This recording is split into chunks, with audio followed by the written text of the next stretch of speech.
should appreciate ethnicity and diversity and appreciate the uniqueness of all people. But I don't think we should be ethnocentric. These things are not ultimate. American rapper Locre.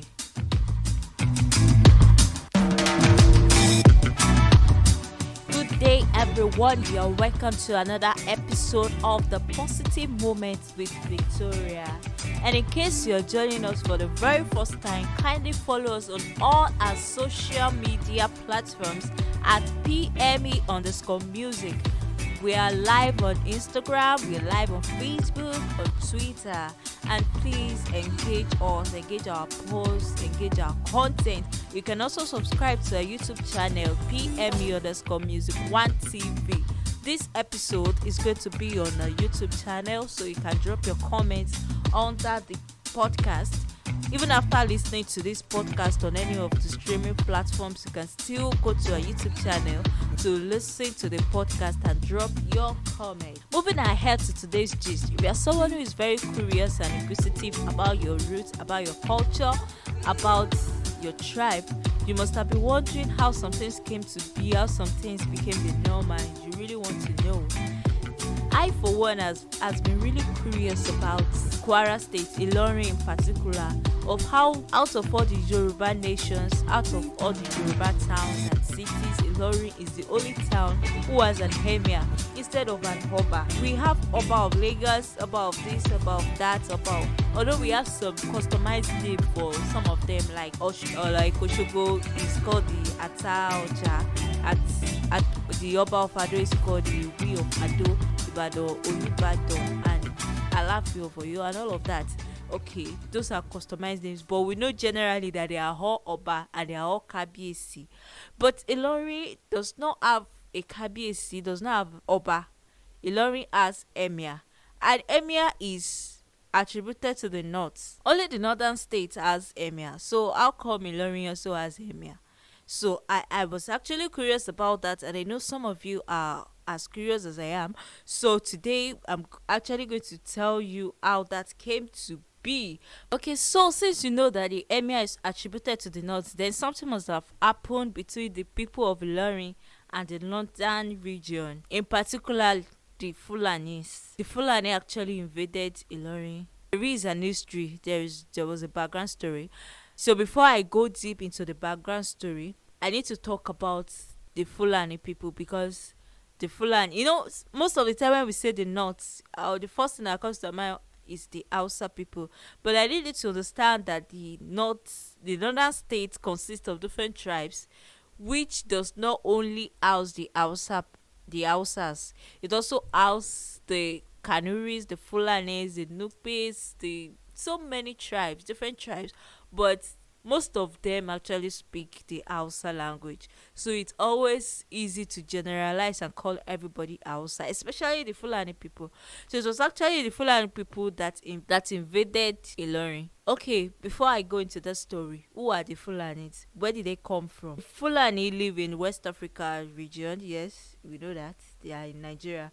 But many trace their beginnings to Senegal in the 18th century and the 19th century. Some Fulani populations adopted Islamic religion and initiated jihad, the holy war. There are pastoral Fulanis and there are settled Fulanis. In case you don't know that, don't just assume that every Fulani man is a pastoral Fulani man. Pastoral Fulani are the full-time cattle keepers. They move about with their cattle much of the year, while the settled Fulani lives in villages and cities. So don't just assume that every Fulani man is a cattle keeper. So there are some that actually they're settled, they live in cities, they live in towns, and they live normally like day-to-day activities, and it's not just about rearing cattle and moving up and down the country and all of that. They speak the same language. I mean, the pastoral Fulani and the settled Fulani, they speak the same language, but they see themselves as distant relatives. Well, I don't know why that is, but we're not going into that. The largest concentrations of Fulani are in Nigeria, they're in Senegal, they're in Guinea, they're in Benin, they're in Cameroon, they're in Niger, Togo, Ghana, Liberia, and Sudan. So it was said that the Fulani people actually came from some of these countries, especially Senegal and Sudan. They came into Nigeria. Some of them migrated into Nigeria many years ago, the 18th and the 19th century, and they became fully settled. Every culture, every tribe has their own history. A lot of people actually said the Yoruba race can be traced to Mecca. Some people said it can be traced, different stories. So that's just the same way it is with the Fulani people.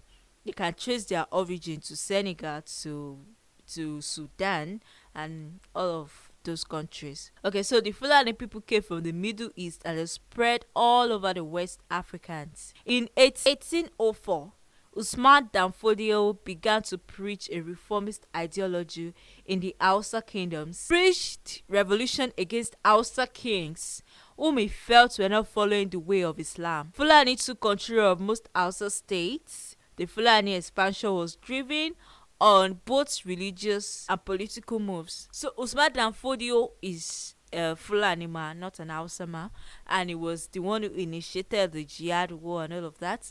And I don't know if I've mentioned this, that the Fulani tribe is predominantly an Islamic tribe. Like, it is very rare for you to see a Fulani man that is not a Muslim, and it has been like that right from time. So the Fulani expansion in the Hausa states was religious and political, and that is why you see that the Fulani has actually dominated most of the Hausa states. But the thing is, they speak the Hausa language, so you might not really know, because they have entered each other, they have blended with each other, and so it's always very easy for us that are down south to refer to all of them as Hausa men. Okay, now talking about Ilorin. Ilorin was a vassal state of the Oyo Empire. Ilorin was originally a military outpost by the Alafin. Okay, so there is this man called Afonja. So there's no way you talk about Ilorin and you not talk about Afonja. Afonja of Ilorin. Afonja was the sixth Ààrẹ Ọ̀nà Kakanfò of the Oyo Empire. Okay, so talking about Afonja, he was the sixth Ààrẹ Ọ̀nà Kakanfò of the Oyo Empire. So we're talking about Ilorin, we mentioned Afonja, we'll also mention Shehu Alimi. Shehu Alimi is a Fulani cleric, and he has been living in different towns and different, he has been living among the Yoruba people for a long time, moving from places to places as an Islamic evangelist. So he's a cleric, he's an Islamic cleric. So he arrived in Ilorin at a time when Ààrẹ Ọ̀nà Kakanfò, that is Afonja, at a time when Afonja was having issues with the Alafin of Oyo. Okay, the Alafin was Alafin Aule. And what was the issue? He disobeyed him. Afonja had issues with Alafin Aule. Alafin Aule actually instructed him to attack a particular town, that same town that his father has already caused anyone who attacks that town. So because Afonja was aware of that cause, he disobeyed Alafin Aule and refused to attack those towns. And apart from that, he refused to attack the town. Apart from that, there have been other issues between Afonja and Alafin. So at the end of the day, it became violence, it became an heated disagreement. So because of that misunderstanding between Afonja and the Alafin, he sent an empty calabash to him. And what does that signify in the Yoruba king monarch system? When the Alafin of Oyo receives an empty calabash, they used to call it Shigba or something like that. I don't know if I'm right. It actually means you should go and commit suicide. So Alafin actually committed suicide eventually, but that was after Afonja had secured the help of Shehu Alimi, the Fulani cleric that arrived in Ilorin, because he felt he has more army and all of that. Because when Alafin and Afonja was having issues, became a serious issue, and so he had to secure the help of Shehu Alimi. So when he had to secure the help of Shehu Alimi, and they defeated the Oyo Empire, and then he sent the calabash to Alafin, and Alafin committed suicide. But before he committed suicide, he caused the whole entire Yoruba race, and I began to wonder, why does it have to cost the Yoruba race in general? Afoja is the one he had issues with, and so why does he have to bring everybody together? But anyway, that's not the focus. Actually, that's not the focus. So I know there are some people who have said that the a lot of wars that eventually happened after that was due to the cause that it laid on the Yoruba race, like the Kiriji War, like the I think the Kiriji War and the Kitiparapa War, it's the same war, like the Ife and Modakeke War, all those other small wars that happened. Some people say it was as a result of that cause. I don't know why. I don't know. It might be true. They might be right. They might be wrong. But after Afonja defeated the Alaafin, it developed the relationship between Afonja and Shehu Alimi strengthened a lot, to the extent that Afonja enlisted Alimi's men to his army. Interesting. So they became close allies. He is the Shehu Alimi's army became Afonja's army. Afonja's army became Shehu Alimi's army. So they were able to enter each other like that. But unknown to him, the Fulanis were already infiltrating his army, and he does not even know that. He does not know. He does not know until after the death of Shehu Alimi. So actually, Shehu Alimi meant well. He had a good relationship with Afonja. They don't have any issues. So, but it was after his death that I was able to see that his army has been infiltrated, and it has actually been infiltrated by the son of Shehu Alimi, Abdul Salam. His name is Abdul Salam. He has actually earnestly yearned to rule Ilorin. So after his father's death, he has he has already infiltrated the army. He already has the army on his side. He already has everything that he needs and to rule Ilorin. So he plotted against Afoja. In 1824, Afoja was shot.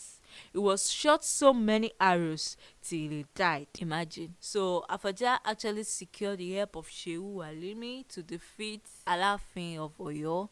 And after defeating the Alaafin of Oyo, they became friends. He was enlisting his soldiers in Shehu Alimi's army, but after his death, his son Abdusalam decided that he wants to rule Ilorin. He wants to be the king of Ilorin, and it became a fire for fire. And at the end of the day, because Abdusalam had been able to infiltrate the army to the point where most of the Ilorin men in that army has been weeded out. So it's now more of his own people, more of his own Fulani people that are in the army. So he has actually screened out most of the Yoruba men that's supposed to be loyal to Afonja. So it was very easy for him to be able to capture Afonja. And he was shot with so many arrows. So after his death, Abdusalam declared himself the Emir of Ilorin, and he pledged his allegiance to the Sokoto Caliphate. So since that time, Ilorin has failed to drive them out, to drive the Fulani people out. The Fulani has already dominated them. They already have Fulani as an Emir. And they actually tried, after the death of Afonja, the children of Afonja actually tried to be able to dethrone him and pursue the Fulani people out of Ilorin, but it was difficult because they were overpowered by the Fulani tribe. So that was how Ilorin started having Emir instead of Oba. That was the genesis. Since that time, they've not had an Oba in Ilorin. It has always been an Emir. So the Igbo Kwara state is regarded as a northern state in the Nigerian map. They are regarded as a northern state, even though they still speak Yoruba in Ilorin. They speak Yoruba. The primary language in Ilorin is Yoruba language. They still speak Yoruba language, but their Emir, the king of Ilorin, is under the Sokoto Caliphate. And no matter how they try, they were unable to regain that seat of power. They were able to regain that throne from the Fulanis. This is the Ilorin Emir story. Now, moving ahead, let's talk about the Fulanis after dominating Ilorin, after getting the throne, the seat of power of Ilorin. Let's talk about the Fulanis in 21st century, in 2021 most especially. So there have been a lot of elder farmers clash Fulani because these elders, most of them, I don't know if it's all of them, but I have not seen I have not seen any man from another tribe who rears cattle and is not a Fulani man. So I don't know if there are other tribes that rears cattle, but the ones I've seen, they are all Fulanis. They are moving from towns to town looking for pasture for their cattle. They are all Fulani. So, but I can't really say if there are other tribes, but the ones I know that I've seen, that I've heard, are all Fulanis. So in recent times, there have been a lot of clash between the Fulani herdsmen and the farmers. There have been a lot of conflicts. The farmers are complaining that the Fulani herdsmen are destroying their farms, destroying their plants, destroying this, destroying that. And before we know what is happening, it has gotten to the point where we hear that Fulani herdsmen are attacking villages, are killing people, kidnapping them, rape, and all of those things. So it has now gotten to the point where I begin to wonder, okay, how did we get to that point? How did we get to the point where elders, Fulani herdsmen, and the farmers cannot come to a mutual agreement? I believe the Fulani herdsmen are supposed to, avoid the farms of people. Actually, it's the normal thing to do. If they are looking for pasture for their cattle, it shouldn't be people's farm. It shouldn't be, at least they know, okay, this is somebody's farm, this is somebody's investment. And if a farmer is complaining that you are destroying my farm, I think they should be able to understand and then look for. And then there was a time that the government was talking about a ruga and all of that, but I still don't understand what the Fulani herdsmen are agitating for by killing people. Because if it's the Fulani herdsmen and the farmer clash and conflict, okay, we understand that, okay, it's between the Fulani herdsmen and the farmers. But now it has gotten beyond just a conflict between the Fulani herdsmen and the farmers. It has now gotten to the point where they kill people. It has gotten to the point where they kidnap people for ransom. And this, they are everywhere. They are in almost every state in Nigeria. And it's really becoming a border. Really becoming. But some years ago, about 3 to 4 years ago, I was discussing with a friend who lives in Benue State, and she told me that it has even got to the point where they have to go to bed armed with cutlass or knife, that so that in case anybody comes, they have to have those things for self-defense. Anywhere they are going, they have a cutlass in their bag or a knife in their bag, so if anybody wants to attack them, they'll have all those things for self-defense. It has got to that point. It has got to that point that people cannot even sleep in peace in some villages, in some cities, because the Fulani herdsmen are everywhere. Before you know it, you just hear that they have attacked a whole village. Now I'm wondering, is it still about the cattle? Is it still about the farmers? Is it still about the farmland? I think it has gotten way beyond that. It's now a national issue. It has become a very serious thing now. And I think the government should really look into it and be very serious about it.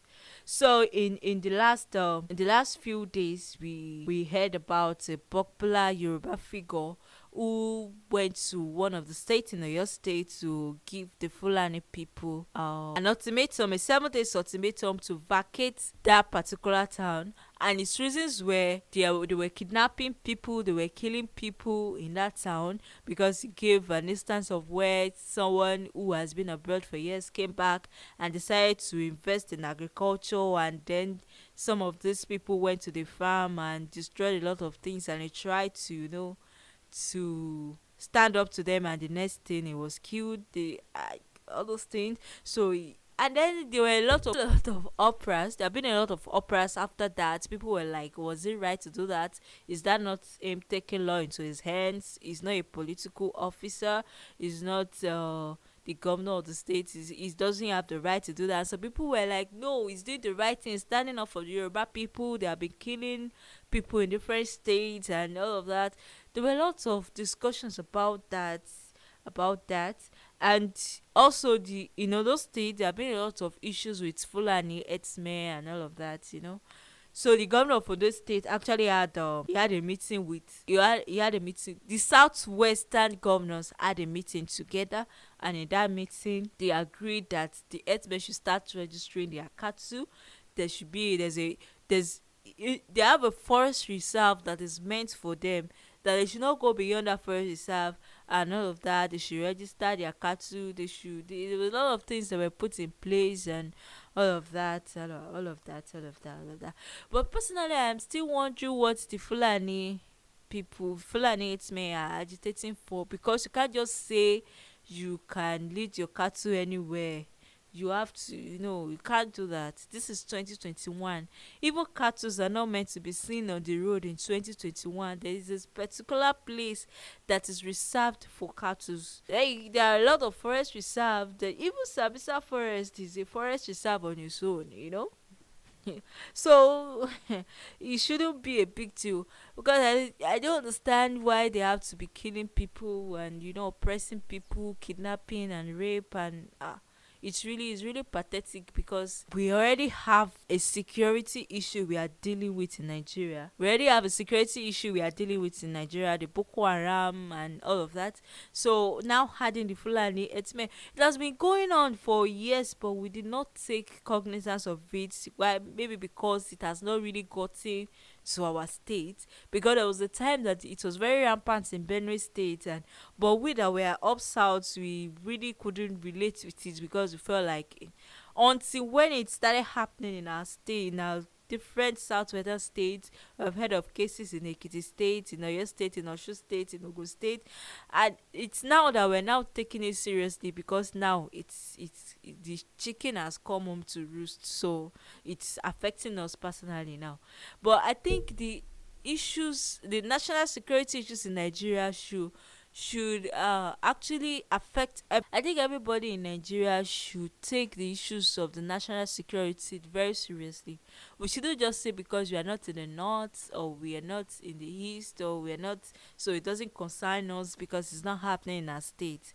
You don't know what can happen next. You don't know there was a time that there was no Fulani Herdsmen story in the southwest. We were only hearing it from the north, we were hearing it from the middle belt, hearing it from Kogi, from Benue, now that we are now hearing it in our state, it's not that we are now saying, we need to buckle up, we need to, no, that we are supposed to have started buckling up when we're hearing it from afar off, not until it comes close to us. So we should all join us together and do whatever we can do. Thank God for Amateku, thank God for, but we just hope that the government will really find a lasting solutions to these national security issues.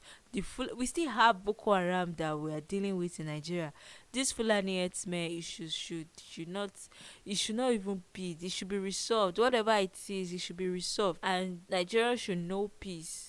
People should be able to sleep with their two eyes closed.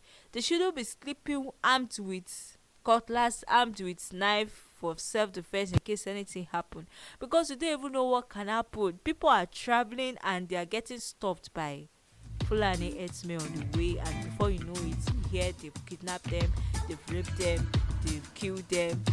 Because I don't know, that is no longer about, it's no longer about cattle, it's not about land conflict, it's no longer about farmers. It has become something else.